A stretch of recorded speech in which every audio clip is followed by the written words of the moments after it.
Chapter 6 Basic Concepts of OOPS.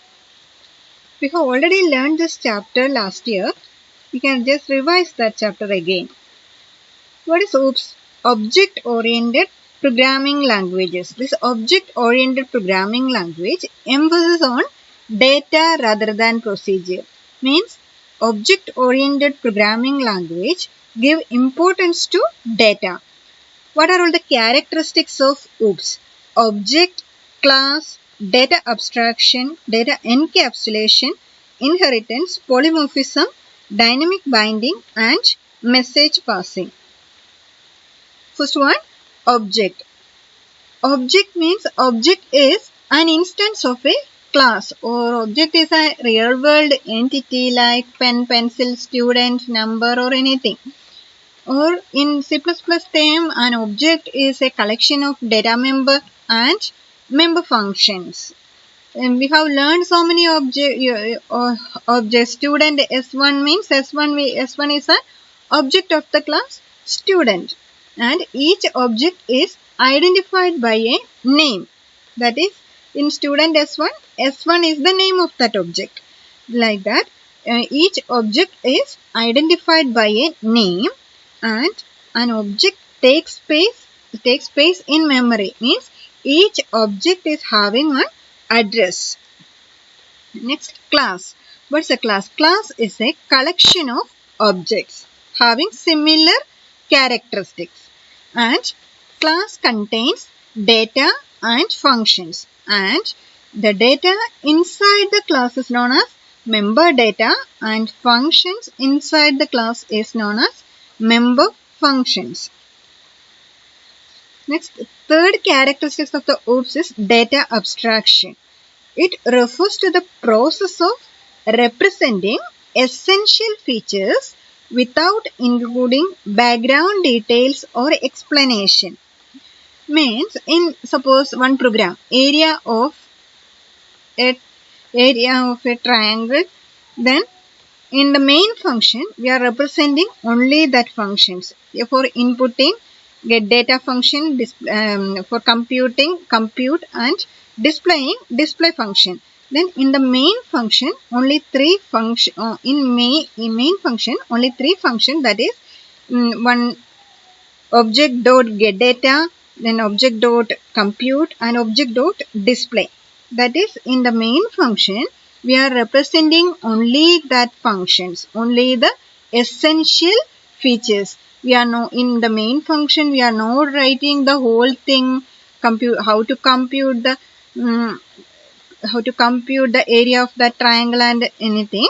We are just representing only that what are all the inputting, compute, and display, only that function name.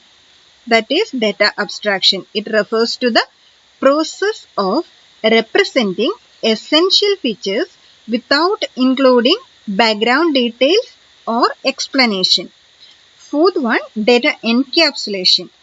It combines data and functions into a single unit. What is that? Data and functions into a single unit, that is class.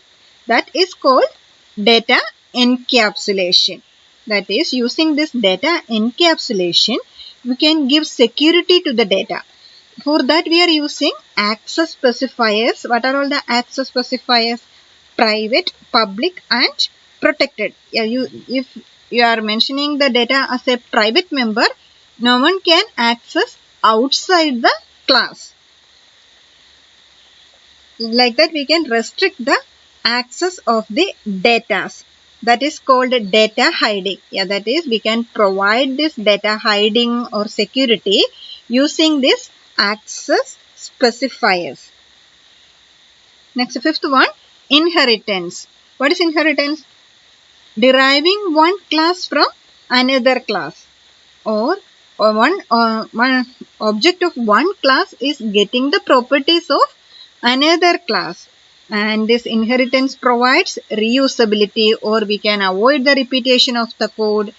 And this, when we are deriving one class from the existing class is known as base class, and the new class is known as the derived class. Here, see one example: person class here doctor and engineer. Here which is the base class? Person is the base class. Here data members name and age. See, the derived classes are doctor and engineer. See this here, doctor is having the data members hospital name, department, engineer company name and department. See, in each doctor and engineer is having the properties of this person. See, here we are using that inheritance. So this name and age again we don't want to write in this derived classes. Like that we can avoid the repetition of the code using this inheritance. Next, polymorphism. Polymorphism means many forms. The ability of an operator or function to take multiple forms is known as polymorphism. This polymorphism is implemented using function overloading and operator overloading. What is function overloading? Two or more functions having the same name but differ in number of arguments or data type of arguments. That is, for different function we can use the same name. For example, for finding the area of a square, area of a rectangle and area of a triangle, we can use the same name. We can use the same name. That is function overloading. Then what is operator overloading? For different operation, we can use the same operator. For example, the plus operator. If this plus operator is using with the numbers, we can add, it will add the numbers, and if it is using with, if this plus operator is using with a string, it will concatenate the string. Means concatenate the string means it will join the string. That is different operation. One is adding numbers and one is concatenating string. Both of this operation we can use the same operator. Then what is polymorphism? This different operation or different function we can use the same name. Next, dynamic binding. Binding means linking of a procedure call to the code to be executed. Linking of procedure call to the code to be executed. But this dynamic binding means binding at runtime. Then what will be the definition of dynamic binding? Binding means linking of a procedure call to the code to be executed. Dynamic binding means binding at runtime. So, dynamic binding means linking of a procedure call to the code to be executed at runtime.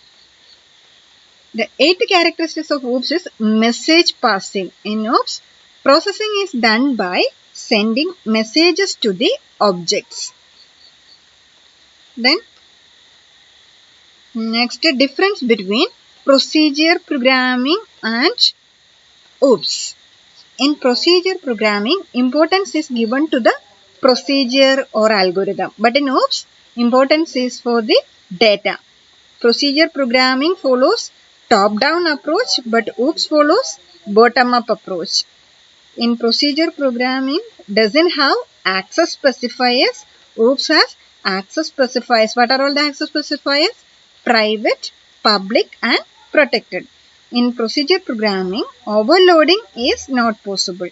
In OOPS, overloading is possible in the form of function overloading and operator overloading. In procedure programming, doesn't have any proper way of data hiding, so the data is less secure. In OOPS, this OOPS provides data hiding, so data will be more secure than procedure programming. These are the difference between procedure programming and OOPS. Next, what are all the advantages of OOPS? First one, creation and implementation of OOPS code is easy and reduces software development time. Second one, by the use of data encapsulation, data will be more secure. Third one, by the use of inheritance, repetition of the code can be avoided. Means reusability is possible in the case of inheritance. Next one, easier to develop complex software, easier to upgrade and modify. Next, the programs are modularized based on principle of class and object. High quality software can be developed by OOPS. Next, disadvantages of OOPS. It is not having set standards. Second one, initial learning is difficult for some people. That is, for some people it will be, sometimes it will be difficult for learning. Initial learning will be, sometimes it will be difficult.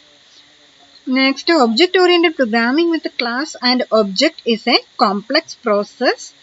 Next disadvantage is to convert a real world problem into object oriented model is difficult.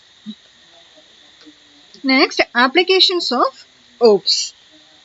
Computer graphic application, CAD/CAM software, object-oriented database, real-time system, user interface design such as Windows, simulation and modeling, artificial intelligence and expert system.